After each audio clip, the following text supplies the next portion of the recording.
நம்ம ரைடுக்காக வந்து பாத்தீங்கன்னா எல்லாமே எடுத்து பேக் பண்ணிட்டு இருக்கேன். நம்ம பேக் பண்ணிட்டு இருக்கும்போது ஒரு ஆள் வந்து பாத்தீங்கன்னா நம்மளை பேக் பண்ண விடாம ட்ரெஸ் மேல ஏறி உட்காந்து போராட்டம் பண்றாங்கங்க. மாப்பிள்ள என்ன மாப்பிள்ள வருத்தமா இருக்கியா? பையன் வந்து பாத்தீங்கன்னா சரியான வருத்தத்துல இருக்கா நம்ம போறதுனால. மிஸ்ஸியோட தங்கம்.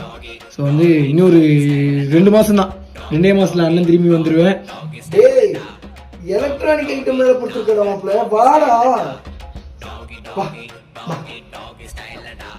வா மாப்பிள்ள 2 மாசம் தான்டா, வந்துடுவேன்டா. என்ன மல்லாக்கப்படுத்துட்டா.